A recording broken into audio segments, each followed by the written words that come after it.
This is gonna be one of my really long videos, so if you're not one to watching very long multi-minute video, then you should probably stop watching now. I also have to say that this video is not meant for everyone, and it's not meant to make anyone sad. So if you really want to know something horrible, personal about me, you can continue watching this video.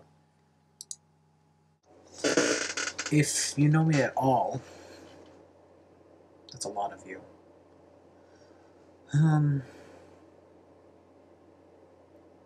There are things that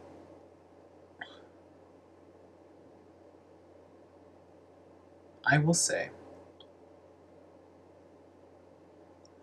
that seem like outright complete lies. And although I know that I am a name dropper, there's no reason for me to lie. There's no reason for me to be self-important. Um,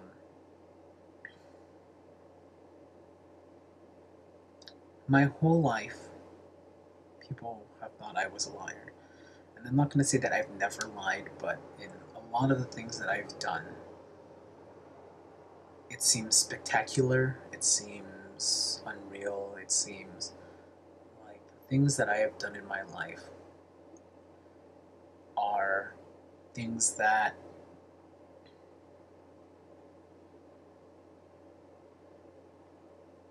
they just seem like outright lies. And I'm not lying most of the time.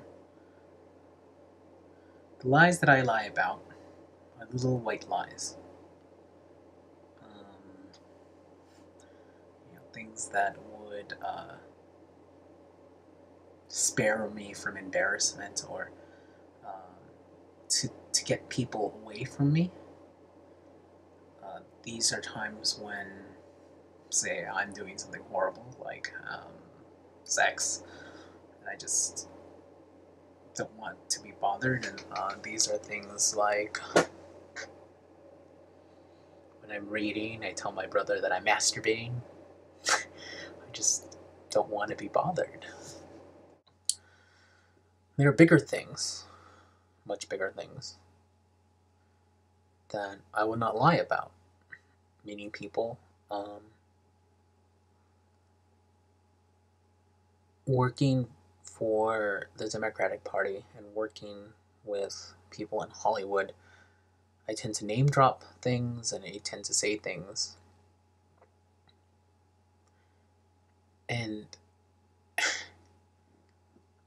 only recently did I realize that unless I take a picture with said famous person or with some kind of evidence, like the guest list, that no one would ever believe me.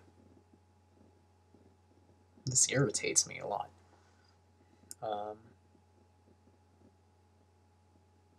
It's one of those things that I hope that people believe me, but it's almost never going to be true that you're going to believe me. Well, I'm not sure, other than taking actual pictures with celebrities or people actually getting something from courts, that they ever really do believe me to begin with. And sometimes that's okay, and sometimes it's very, very hurtful. And for doubters, it's alright. I mean, I've done weird things. I've run presidential campaigns. I've won a car. I've met many presidents. I've lobbied for special interest. I've done so many things that seem ridiculous, that seem outrageous, that it's fine. But if you don't believe me. My first lawsuit was against my school district that I was attending when I believe it was 9th or 10th grade. was getting harassed for being gay by the football team. And my response was, when they tried to assault me, I would try to assault them. And although this works to a point, being fully trained in martial arts as a younger child, it got to a point where I was just so exhausted that it pissed me off. It was just like, leave me alone. I'm not any different from you. I'm a human being. I just happen to like guys, and I'm a guy. And I wasn't the person necessarily to start waves. I would complain, but I would be that person that was being picked on, and there was probably many other people who were being picked on just for the same exact thing. And I said, you had to protect me. The principal said, no, you had to blend in. I was tired of blending in. I was pretty blended in. This is how I am. This is who I was. I was ornery and bitchy, and I knew what my rights were. This was at a time where the dawning of the internet brought light to me, where I could get someone like the ACLU or the Southern Poverty Law Center, or someone to help me. And this is where it all starts. Really, it's where it all starts. Again, if you're watching this, it's going to be a long video. It's going to explain a lot about me, but if you want to know, it's okay. If you don't, that's okay too.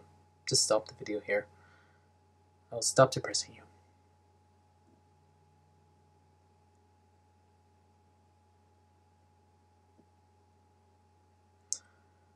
Okay. This actually goes back even farther. I knew I was gay since I was in 4th grade or something like that. But in 2nd grade, how old are you in 2nd grade? 7 or 8? I was sexually assaulted by a classmate's brother. He was in his mid-teens, somewhere in high school, probably at the local high school. And at the time, I was so hurt. And I knew something was wrong, but I didn't know what was wrong.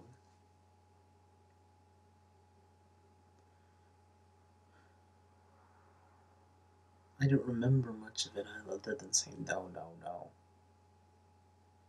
He started by tickling me, and then just went on and on.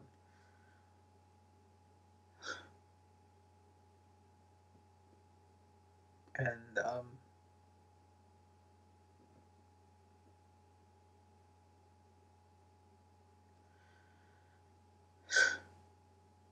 I lost my innocence that day.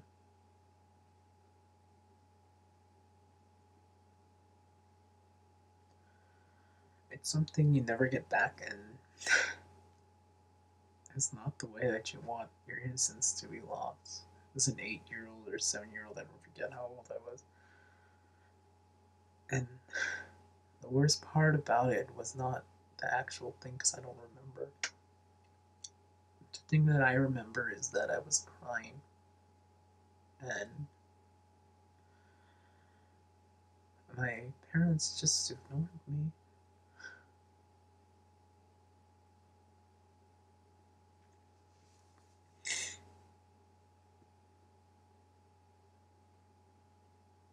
I knew something was wrong, and my brothers remember.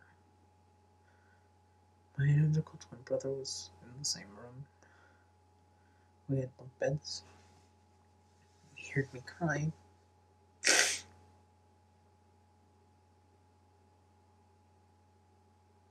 for like 2 years after that, I wouldn't let anyone touch me.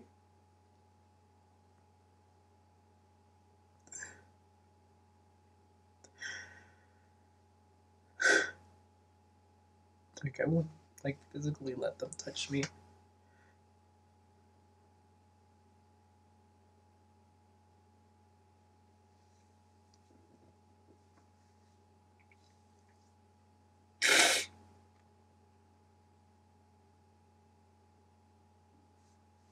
And I was not, in the long run, angry at the guy. I think in my grief for the situation, I was angry at my parents because they didn't listen to me for like 2 weeks. It was near the end of the school year, and they wouldn't listen. Even my babysitter tried to comfort me, and my parents wouldn't listen at all.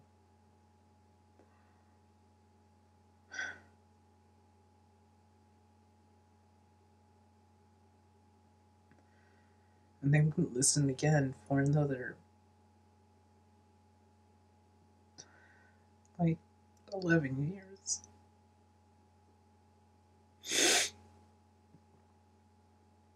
When we were having a fight when I was a teenager, you know, the normal teenage fight, I would just yell at them.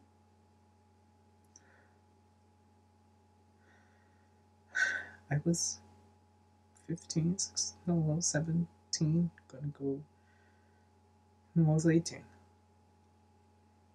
I don't know how old I was. I was about to go away.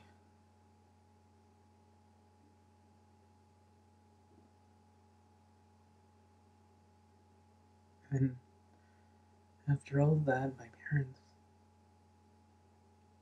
completely stopped fighting with me.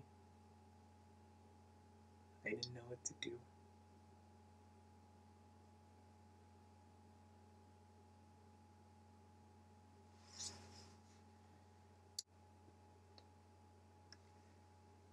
We'll go back to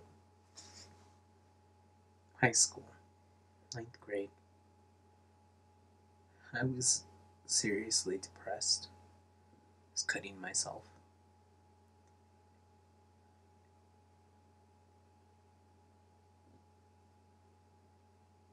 I had nothing to live for. The one thing that got me through all of this was music. I still play several instruments. I have a piano back there. I have flutes. I have a clarinet. Several clarinets, actually. 5.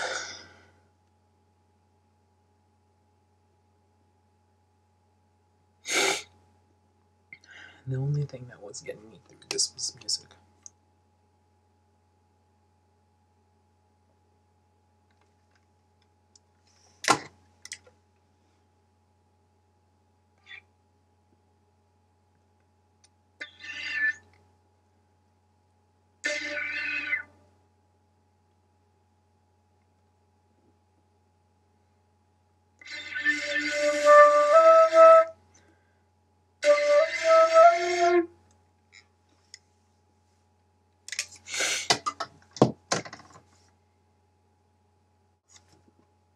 And I almost told, because I was telling everyone and writing essays, I wanted to kill myself and things.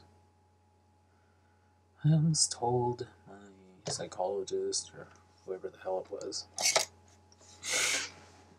who thought the thing that I didn't know, or the thing that was my secret, was that I was gay.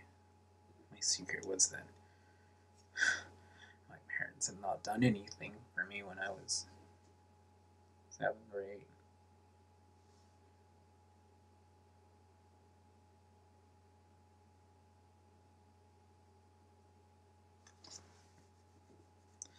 I didn't know what to do. All these emotions were about to explode, and never got better.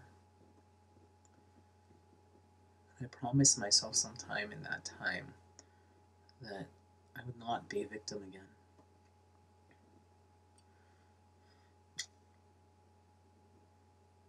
And it was so hard. I tried to numb the pain with substances and alcohol. It was so hard. With every little victory that I had, it was one thing and then another thing and then another thing. I became who I am. I know more who I am.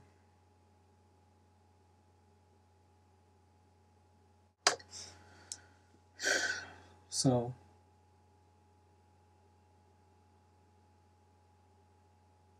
I finally said no.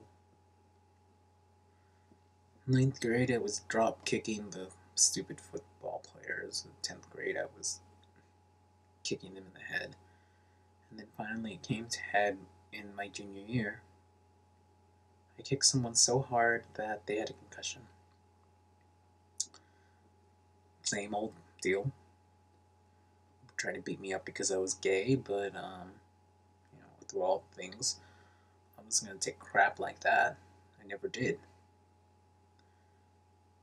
And so the parents of that football player tried to get me in trouble. And I had been telling since ninth grade the administration that I'm not going to get my ass kicked. If you get me in trouble for whatever it may be, I'm not to be held liable.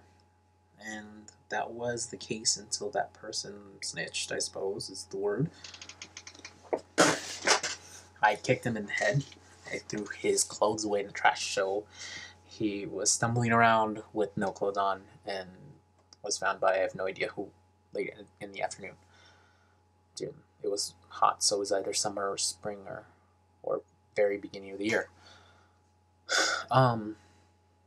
They tried to bring charges against me, and I was like, no, you can't. You didn't protect me the whole time, and if you do anything like this to me again, and you don't protect me, then I'm going to the school district. The school district agrees with the high school, and they tried to suspend me, and I'm like, no. I get a group that is of gay rights lawyers at that time, and they sued the school district.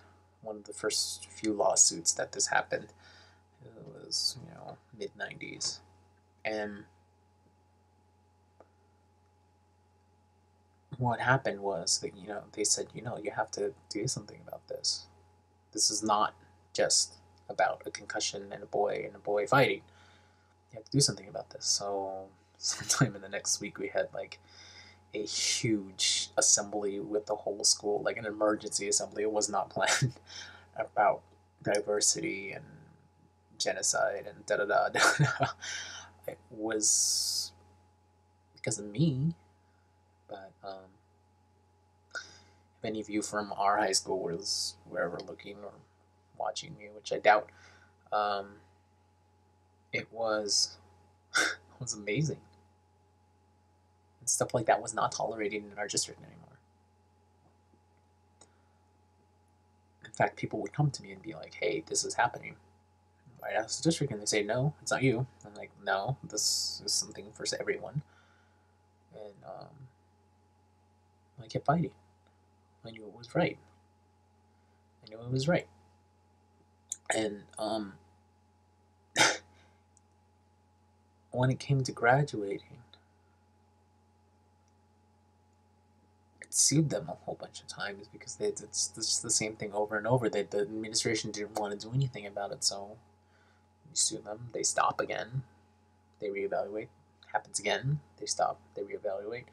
So I never had that problem again in high school.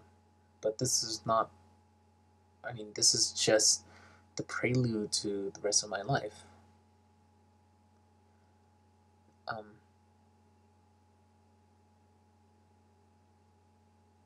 All of this stuff happened in the background, and it was not only about kids getting beaten up or gay kids getting beaten up. It was nothing about that. It was about fairness. my senior year in high school, one of the teachers tried to change the guidelines for grades. Now, for those of you who know or don't know, um, the course plan or the academic plan is given to you. You sign it. It's a contract. It's like literally a legal contract. This is how the grades go. Sometime in the second semester of school, the teacher tried to change it, where before, if you got a 70 or 61, you pass the class. You got a D. D minus, but you got a D. And a lot of people in my English class didn't know. I had an A in the English class, so it was not a problem. A lot of the people didn't know that they tried to change it mid-semester, and a lot of people would be screwed over, not graduate. And I was like, no, you can't do this. You have to have us. I mean, you could have done it at the beginning of the next semester, and but you had to have a contract with the students. Otherwise, it's just like null, void, and insane and stupid. They didn't want to. I sued them again, and I'm not gonna say thanks to me, but this is fairness is always a thing that I always looked for, because throughout all of the things and situations that I had gone through, it was fairness that had been lacking. And I think I did a good thing, even if people got D's in English. Of all the things to get a D in, your native language is the one that you got to pay a D in. It was fair. And there was a lot of people that I actually hated in that class.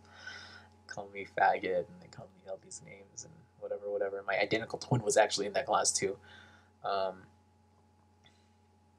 was always about fairness for me. So I know that you're wondering where this is going, and I promise that this is actually going somewhere. I'm still shook up from the last part. But this led me that all of this stuff, all of this activism led me to politics. Politics in the local level, politics of gender identity, queer stuff, politics of those who were at some point or are at this moment wronged by our country, by people, by ignorant people, by bigots, by everyone in this world. And with that, I started out on the campaign for president with Al Gore. I was just one of those lowly teenagers at a phone bank, calling people, asking them if they would vote for Al Gore for president. And by the time that the election came around, it was the first time that I was actually able to vote.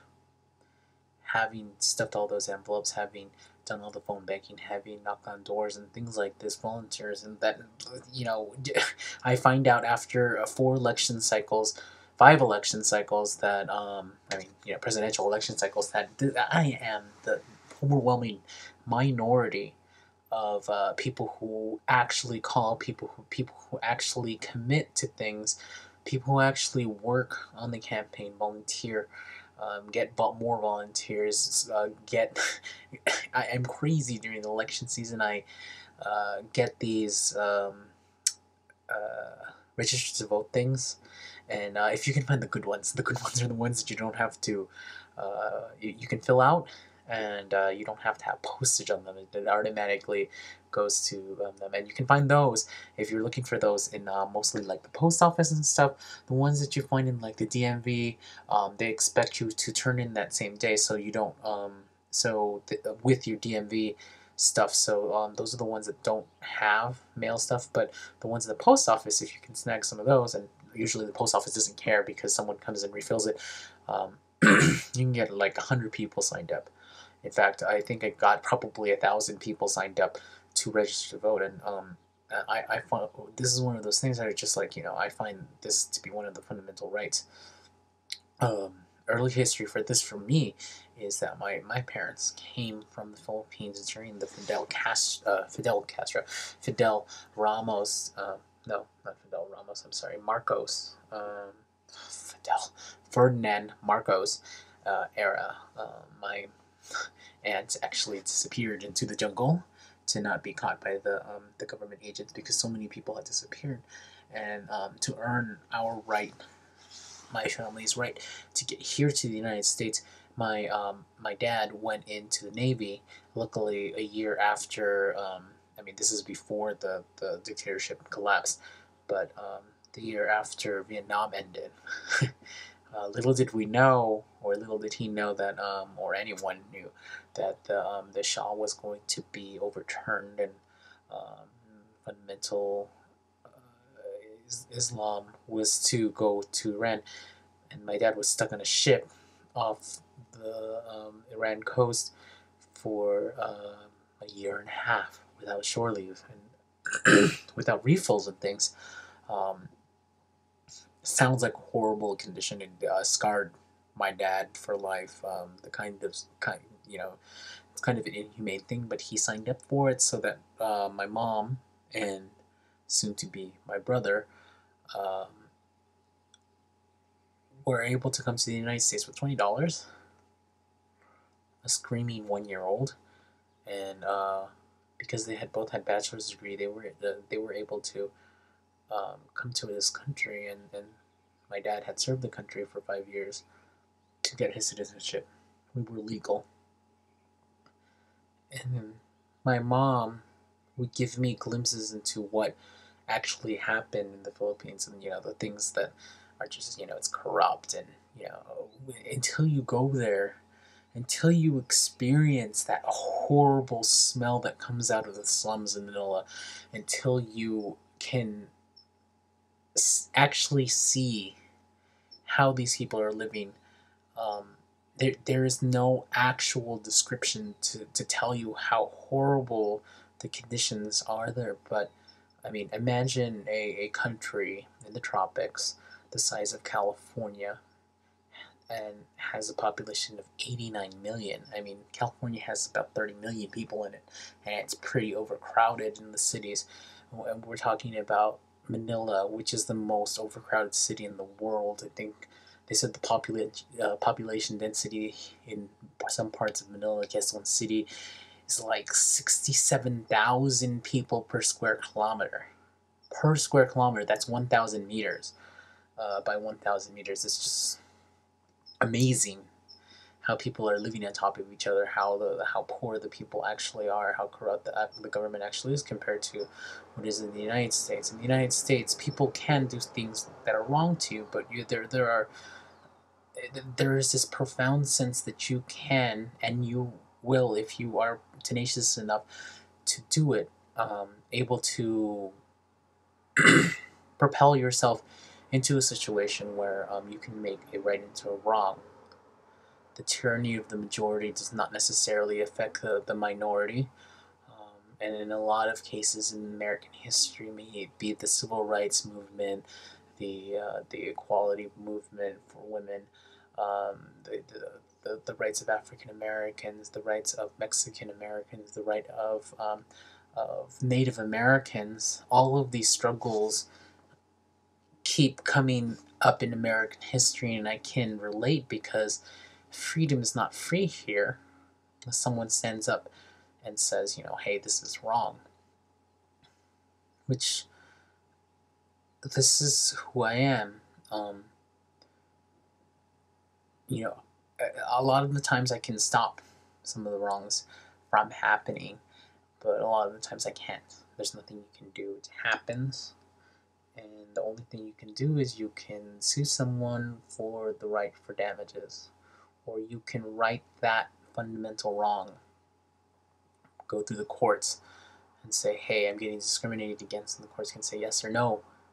And you will win some and you will lose some, and I've definitely lost some, but I've helped a whole lot more people than I've lost for.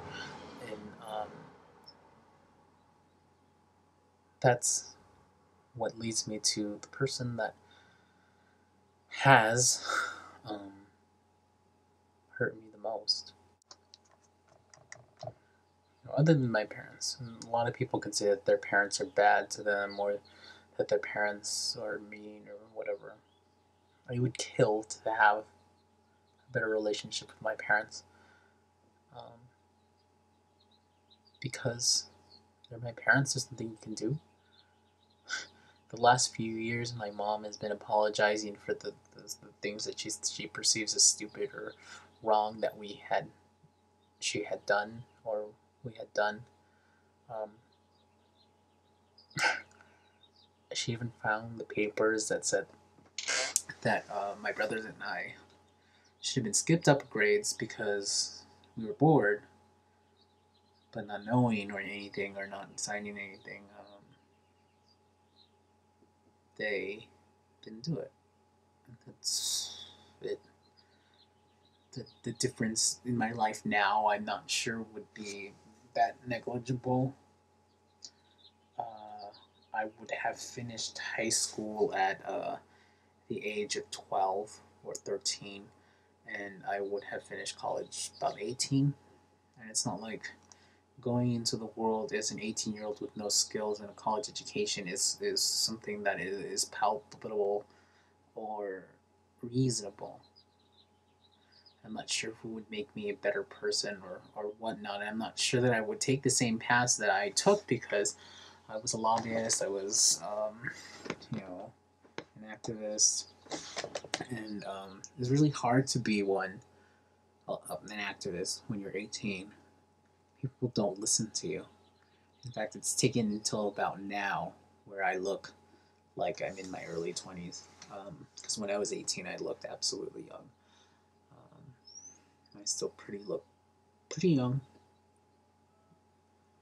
and the person that hurt me the most was actually connected to my political things. He was the most boring person I've ever met. Um, and the unfortunate thing is that he was my employee when I was working for the Democratic Party. And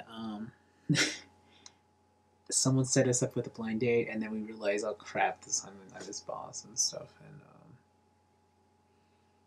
And it's utterly boring. We went to dinner, we talked about work, and then we went to a show, and he talked about work. And it's just not a sustainable way of going through it. And I forced him out of his box. I forced him to talk to me on. We went bike riding. He liked bike riding. Uh, we biked from San Francisco to San Jose, which is quite a amount of time, and then we would take the train back.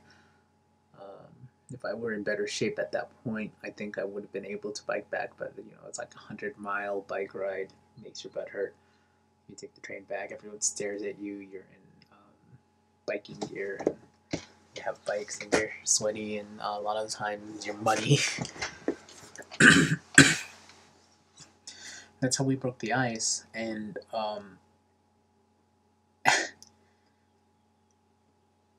he knew exactly what to say at exactly the right time. I'm not sure if that makes him the smooth talker because he's still boring.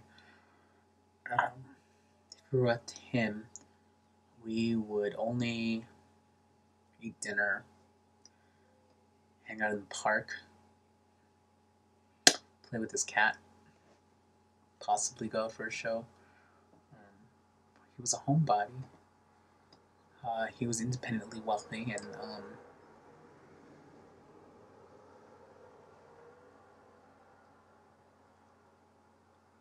he made me feel like no one I've ever been with.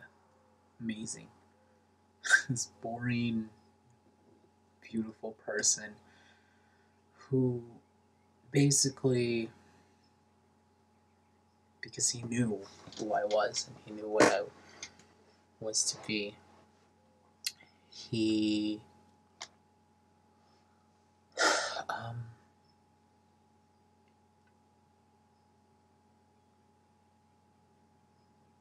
he made me content. I would be happy to spend dinner with him. tomato soup, grilled cheese. Something simple, something light. And I could just watch bad television with him and be completely and totally content. And I think you can tell from my smile, it makes me smile. But when I was younger, I had cancer, and now that I'm older, still possible to have cancer. When I told him, I'm not told anyone really, a few of my friends. And he told me he loved me, he would support me. And then he didn't talk to me for 3 weeks. It's the hardest 3 weeks that I had in forever. I tried to call him, I tried to text message him, I tried to call his housekeeper, I tried to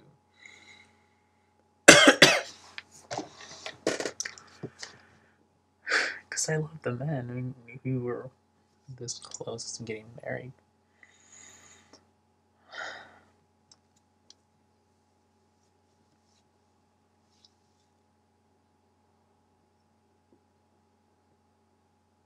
And then he tried to get back with me when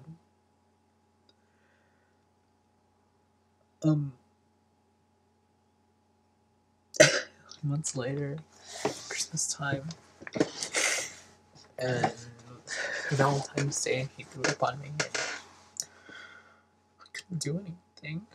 I still love him. And if you're watching, please call me. Call me. You hurt me so bad, and I felt like that little boy again. I didn't know what happened. But I didn't know what happened. And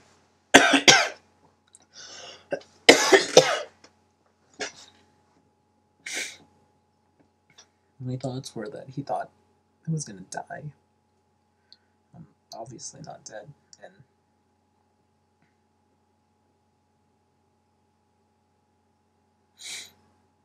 I would still be with him. I would have married him. When that time where you're able to get married, I would have married him.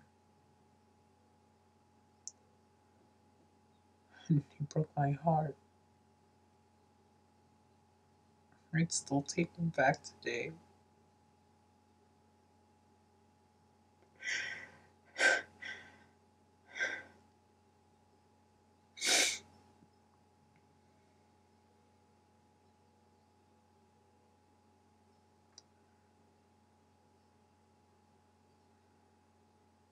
I still feel like that little abandoned kid who didn't know what was happening.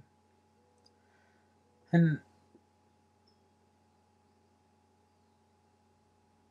I don't know if I'll be able to trust anyone again.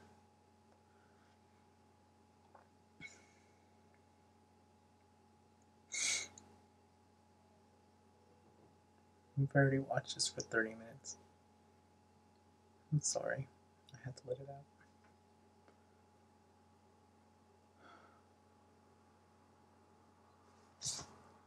I don't even know if you can hear the last parts of this. It's taking me 3 hours. It's already daylight outside.